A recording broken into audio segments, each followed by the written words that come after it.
Hello everyone. तो आज हम चैप्टर नंबर 36 पुशोंग का डिज़ाइनिंग फॉर रेडिएशन प्रोटेक्शन का सेकंड लेक्चर करेंगे।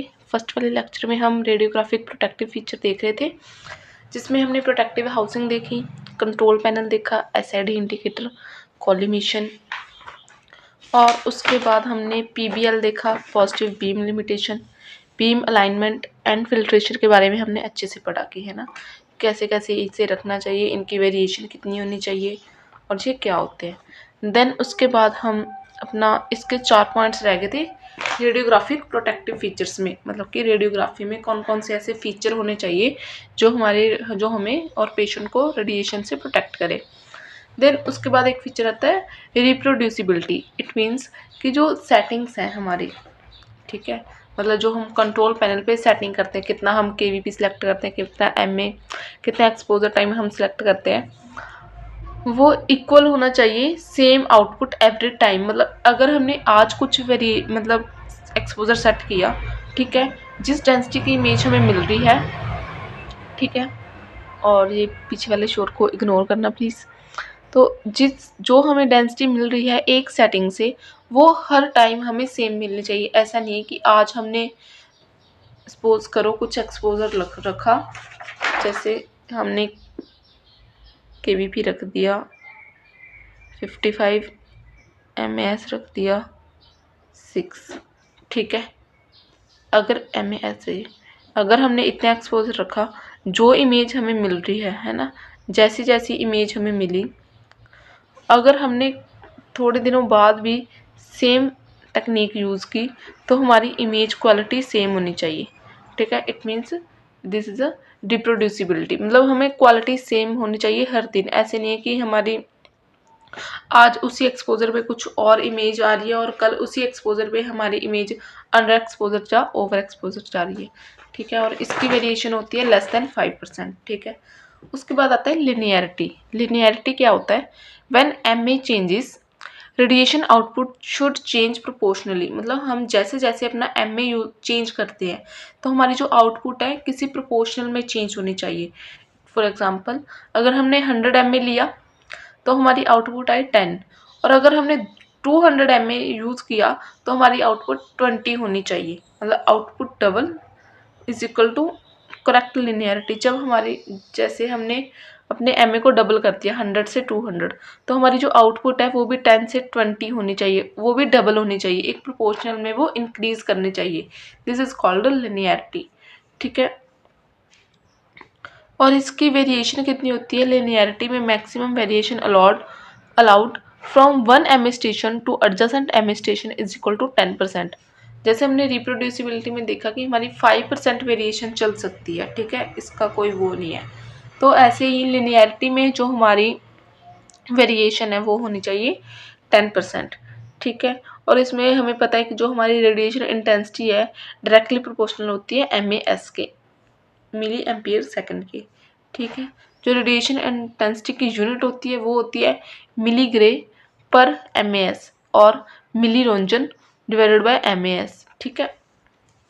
ये यूनिट्स तो अच्छे से याद कर लेना, ठीक है। लिनियरिटी हो गया। उसके बाद आता है हमारा ऑपरेटर शील्ड। ऑपरेटर शील्ड क्या है कि कौन सी हम शील्ड यूज़ करते हैं, ठीक है, for the safety of technologist. मतलब ये शील्डिंग हमारे लिए होती है, रेडियोग्राफर्स के लिए। Technologist must be protected, use lead apron, control panel inside safe booth. It means कि एक तो अगर वो उसके पास, जैसे कि वो पोर्टेबल कर रहा है तो उसको लेड एप्रन पहनना चाहिए, ठीक है। अगर वो कोई एक्सपोजर कर रहा है तो मतलब वो कंट्रोल पैनल के दूसरी साइड, जहाँ कंट्रोल पैनल होता है हमारा, उस साइड हमारा पूरा सेफ्टी वाला होता है ना, कंसोल रूम जिसे हम कहते हैं, तो वहाँ जाकर उसे एक्सपोजर करना चाहिए, ठीक है। We cannot expose patient while standing unprotected. मतलब ये हमारा एक रूल है कि हमने ऐसे एक्सपोजर नहीं करना कि हमारे पास कोई शील्डिंग नहीं है, ठीक है, हम लेड के पीछे नहीं है तो हम बेवजह एक्सपोजर कर रहे हैं, तो ऐसा नहीं करना। इससे बहुत ज़्यादा रेडिएशन एक्सपोजर है जो लग सकता है। देन उसके बाद आता है मोबाइल एक्सरे इमेजिंग सिस्टम। इसमें क्या होता है? From x-ray machine safety rule क्या है? Wear a lead apron. Portable x-ray machine में सेफ्टी रूल क्या है? Wear a lead apron, lead apron के साथ आपकी थायराइड शीट है ना, गोनाड, वैसे गोनाड तो कवर हो जाते हैं बट फिर भी थायराइड शीट और लेडाप्रिन तो नेसेसरी है कि डालनी है। Stay at least 2 meter away from the x ray tube, और उसमें हमारे कोई ऐसी अलग से कंसोल तो बना नहीं होता, तो उस मशीन से 2 मीटर अवे चले जाओ, ठीक है। हमारे पास वो होती है ना स्विच जो एक्सपोजर करते हैं, उसका एक कॉर्ड होता है, उसकी लेंथ भी 2 मीटर होती है। तो वो इसलिए होती है कि हम एक्सरे मशीन से दूर जा सके, दूर जाकर एक्सपोजर करें, ठीक है। ये हमने देखा कि हमारे रेडियोग्राफिक में कौन कौन से प्रोटेक्टिव फीचर होने चाहिए। देन उसके बाद आता है फ्लोरोस्कोपिक प्रोटेक्टिव फीचर्स, मतलब हमारी जो फ्लोरोस्कोपी की मशीन है। अब जो रेडियोग्राफी की मशीन अलग है, क्योंकि उस पर हम एक टाइम पे एक ही एक्सपोजर ले रहे हैं, बट जो फ्लोरोस्कोपी वाली मशीन होती है उसमें हम कॉन्टीन्यूसली एक्सरेज लेते हैं, मतलब एक वीडियो टाइप हमारा चलता है इमेजिंग सिस्टम, कंटिन्यूसली एक्सरेज लेते हैं। और उसमें हमारा क्या मेन एम होता है कि हम पेशेंट डोज को कम करें, स्टाफ एक्सपोजर को भी हम कम करें, ये हमारा मेन वो है। इसमें सबसे पहले आता है SSD, source to skin distance. ये क्या है? The distance between the x ray tube and the patient skin.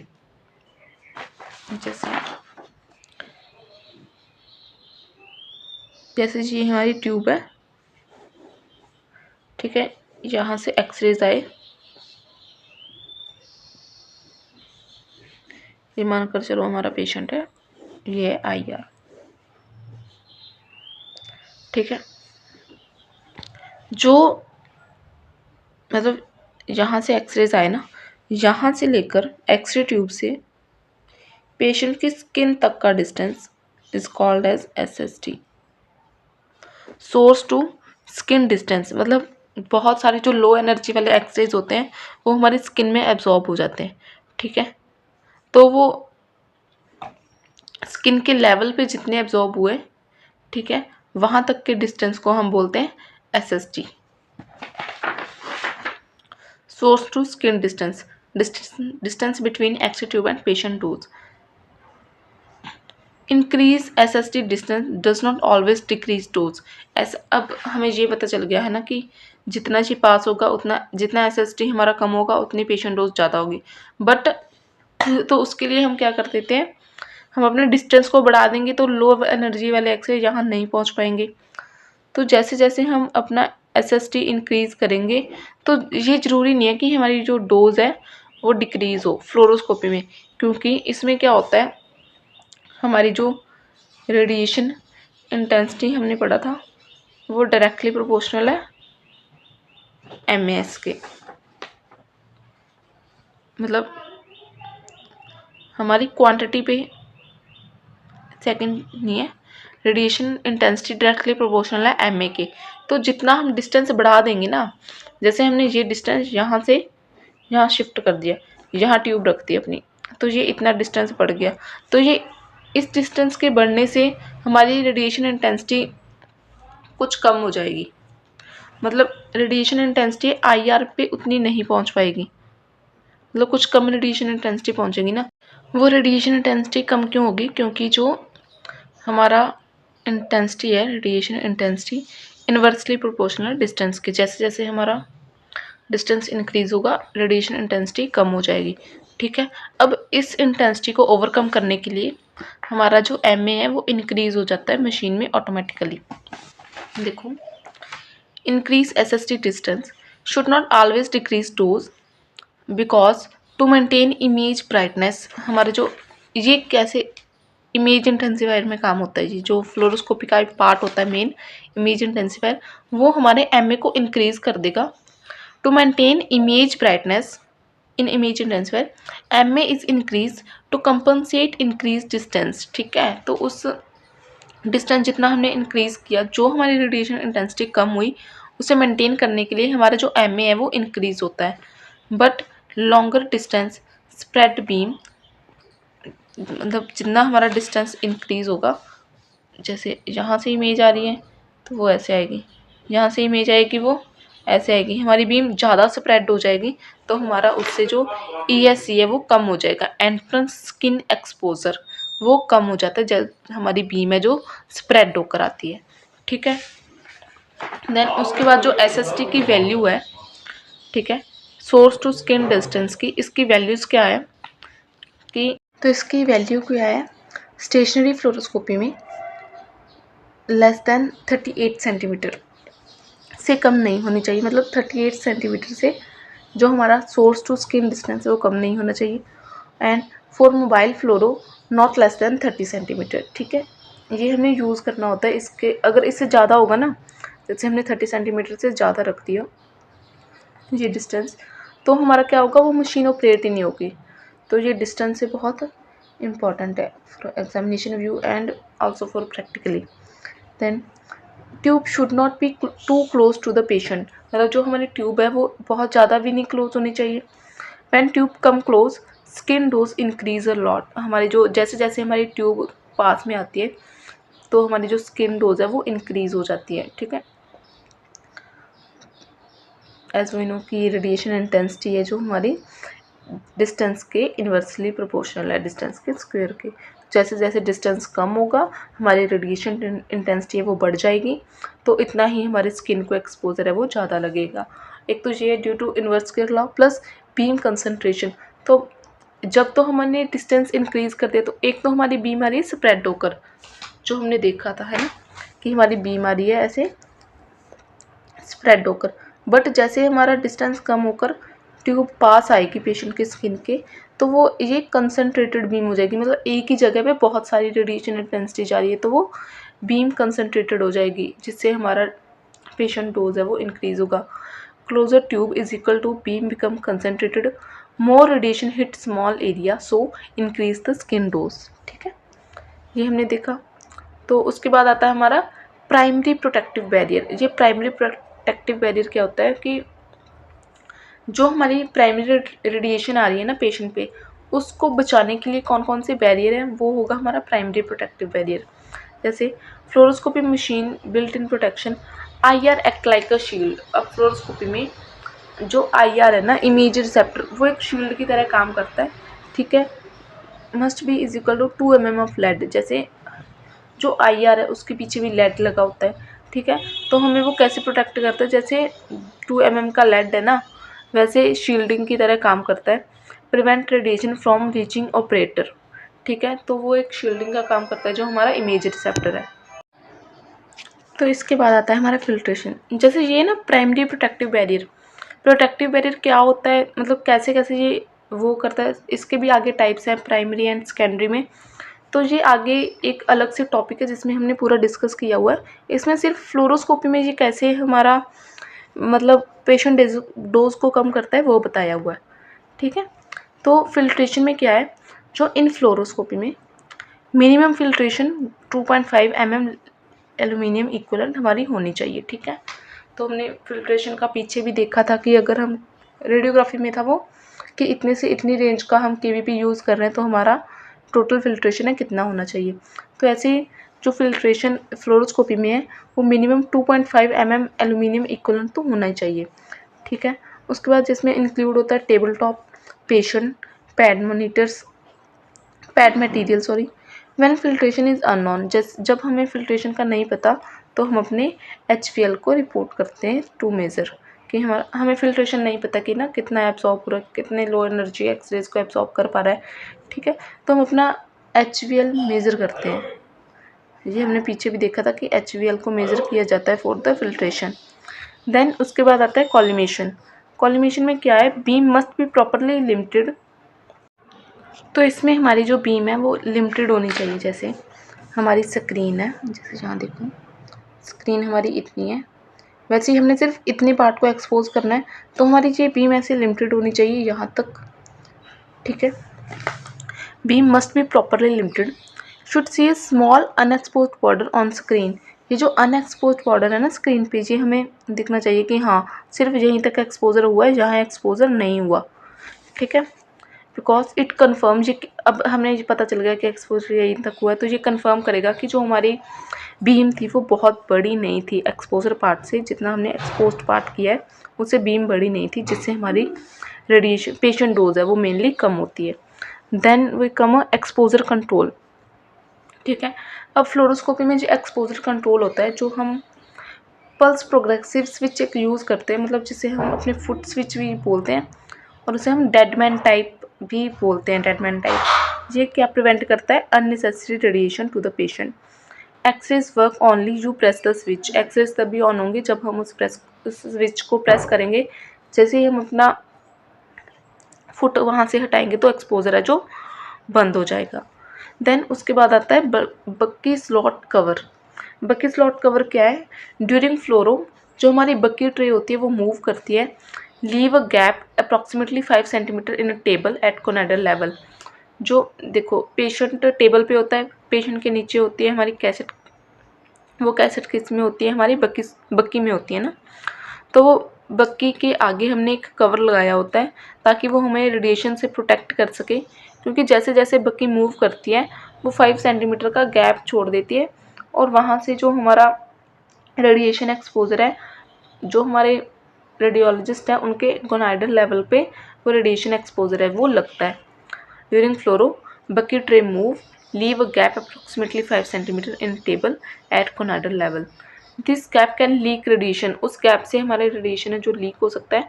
So must be covered with 0.25 mm lead equivalent. तो उसे हम कवर करते हैं अपनी बक्की को with 0.25 mm of lead equivalent. ठीक है। देन उसके बाद आता है हमारा प्रोटेक्टिव कर्टेन। अब ये जो मटेरियल हैं जो हमने पीछे डिस्कस किए, ये हमारी मतलब इसी में होते हैं, हमारे फ्लोरो के कंपोनेंट्स हैं जो उसमें होते हैं। और ऐसे ही हमारे एक होता है protective curtain, the lead curtain. ठीक है, लेड के बने होते हैं, ये लेड मटेरियल है जो रेडिएशन को इफेक्टिवली एब्जॉर्ब कर लेता है। 0.25 mm lead is placed between X-ray tube and patient. It blocks scatter radiation. Without curtain staff radiation है जो इंक्रीज हो जाती है। ये प्रोटेक्टिव कर्टन क्या करेंगे? स्कैटर रेडिएशन को एब्जॉर्ब कर लेंगे। देन उसके बाद होता है कुमुलेटिव टाइमर। ये टाइमर क्या है? Machine give warning after 5 minute. मतलब जैसे हमें पता है ना कि हम अपने जो डेडमैन टाइप स्विच है ना हमारा, उसे हम प्रेस करके रखेंगे तो हमारा एक्सपोजर है जो ऑन रहेगा। बट उसमें एक लिमिट रख दी है कि वो 5 मिनट से ज़्यादा तो हम ऑन कर ही नहीं सकते। जैसे ही 5 मिनट ऊपर हुए हैं ना तो वो क्या करेगा? मशीन एक ऑडिबल साउंड देगा, बीप साउंड, कि to remind doctor fluoro time is long, so doctor alert. तो हमें पता चल गया कि है ना, तो फ्लोरो टाइम वो हो गया कि हाँ इससे ज़्यादा नहीं देना, कि बहुत लंबा फ्लोरो टाइम हमारा चला गया है। तो ये जब मशीन खुद एक आवाज़ देगा तो हम रेडिएशन एक्सपोजर है वो बंद कर देंगे। ठीक है। तो उसके बाद अब आता है हमारा DAP, डोज एरिया प्रोडक्ट। मुझे डोज एरिया प्रोडक्ट क्या है कि DAP is total amount of radiation given to patient, कि हम एक पेशेंट को कितनी डोज दे रहे हैं, है ना, कितना अमाउंट ऑफ रेडिएशन हम दे रहे हैं। ये हम किससे कैलकुलेट करते हैं? From the DAP, dose area product. अब इसका फॉर्मूला इसी से निकल जाएगा, DAP से is equal to dose into area. हमने कितनी रेडिएशन डोज दी और कितने एरिया पे दी, ये भी डिपेंड करता है। ठीक है। और इसकी यूनिट क्या है? C grey point centimetre square और रोंचन सेंटीमीटर स्क्वायर। ये तो आ गया हमारा डोज के लिए, और एरिया के लिए आ गया हमारा सेंटीमीटर स्क्वायर। ठीक है। उसके बाद जो रेडिएशन रिस्क होता है depend upon radiation dose used, कि हमारा जो रिस्क है ना मेनली स्टोकास्टिक रिस्क है। ये देखो, एक बार इधर भी देख लेते हैं, ये नीचे, सॉरी पहले यही देखते हैं। DAP इन जो इसका रेडिएशन रिस्क है ना वो दो चीज़ों पे डिपेंड करेगा। एक तो रेडिएशन डोज यूज्ड, कि हमने कितनी डोज को यूज़ किया है। ठीक है। और दूसरा वो डिपेंड करेगा टिश्यूज़ वॉल्यूम एक्सपोज्ड, कि हमने एक कितना वॉल्यूम ऑफ टिश्यू एक्सपोज किया है। इन दो चीज़ों पे हमारा रेडिएशन का रिस्क है जो डिपेंड करता है। और जो DAP है ना, dose area product, include both factor, so it is better to indicator of patient risk than the dose alone। ये अकेला ये नहीं बताएगा कि कितनी डोज लगी, ये भी बता देगा कि कितने टिश्यू के वॉल्यूम को हमने एक्सपोज किया। तो ये DAP दोनों को बताएगा। उसके बाद जो इसका इफ़ेक्ट है फील्ड साइज पे कितना जाएगा, जैसे इफेक्ट ऑफ फील्ड साइज, अगर हमारी रेडिएशन इंटेंसिटी सेम है बट हम अपने फील्ड साइज को चेंज कर रहे हैं तो डीएपी पे इफेक्ट जाएगा। When we use a small field there is a low DAP, और अगर हमारी फील्ड लार्ज होगी तो हाई डीएपी होगा। जैसे लार्ज फील्ड है तो टिश्यू ज़्यादा एक्सपोज हो रहा है ना, ज़्यादा कवरेज उसकी एक्सपोज हो रही है, मोर टिश्यू एक्सपोज, इसलिए जो हाई डीएपी होता है, डोज एरिया प्रोडक्ट है, वो हाई होता है। और इसमें एक और चीज़ थी कि जो हमारा ओवरऑल स्टोकास्टिक रिस्क है ना, वो patient to patient, overall stochastic risk to patient depend upon effective dose पे जाएगा। और इफेक्टिव डोज किस किस के रिलेटेड होती है, वही same tissue radiation dose and volume of tissue expose, कि उसे कितनी रेडिएशन डोज दी और कितना वॉल्यूम ऑफ टिश्यू एक्सपोज किया।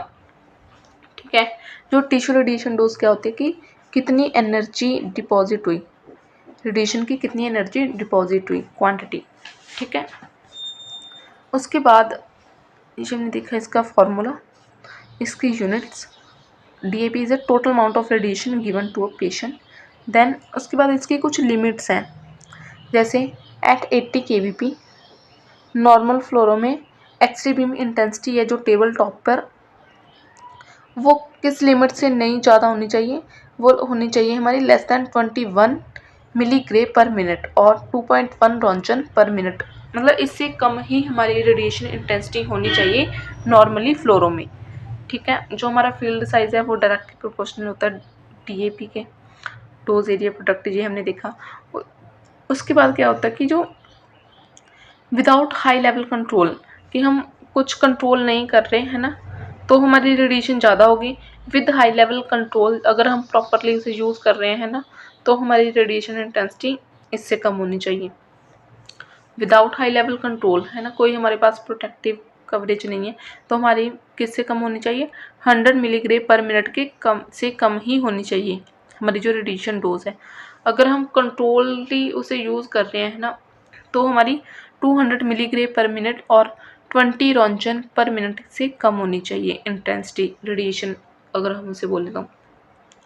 ये तो हमारे वो हैं लिमिट्स, बट जो साइन रेडियोग्राफी या फिर वीडियो रिकॉर्डिंग होती है ना, उसमें कोई डोज लिमिट है ही नहीं, no limit during the cine and video radiography. ये एक्सेप्शनल केस है फ्लोरोस्कोपी में, क्योंकि ये प्रोसीजर है ना, इनका टाइम भी नहीं पता होता, ये बहुत लेंथी प्रोसीजर होते हैं, तो इसमें हम कुछ वो नहीं रख सकते कि इतनी रेडिएशन कम होनी ही चाहिए। ठीक है, उसके बाद आता है हमारा कि जो डीएपी है सॉरी डोज एरिया प्रोडक्ट है, ये मॉनिटर करता है रेडिएशन डोज को and reduce patient risk from radiographer fluoroscopic imaging system. ये अलग है, डीएपी एक तो मॉनिटर करेगा रेडिएशन की डोज को एंड पेशेंट के रिस्क को ये कम करता है, रिड्यूस पेशेंट रिस्क। ठीक है, अगर हम लो डीएपी यूज़ करेंगे तो वही है ना, हम फील्ड साइज कम करेंगे तो हमारा डीएपी कम हो जाएगा, इसलिए जो पेशेंट को डोज है वो भी कम लगेगी। रेडिएशन डोज को कहाँ से मॉनिटर करेगा, from radiographic fluoroscopic imaging system से। ठीक है, डीएपी को हम use to estimate skin injury risk, मतलब हमारी स्किन को कितना एक्सपोजर लगा है ना, क्या इंजरी होगी, उसे एस्टिमेट करने के लिए भी डीएपी को कैलकुलेट करते हैं। अब हमें पता चल गया है ना कि डीएपी इतना है इतना, तो डीएपी को मेज़र कौन करेगा, हम डीएपी मीटर यूज़ करते हैं, डोज एरिया प्रोडक्ट के मीटर्स होते हैं जो हम प्लेस करते हैं near x ray tube and before beam enter to the patient. ठीक है, वहाँ हम अपने डीएपी को प्लेस करते हैं। So thank you so much, आज की वीडियो में इतना ही। अगर आपको अच्छा कंटेंट लगा तो please like share and subscribe. Thank you.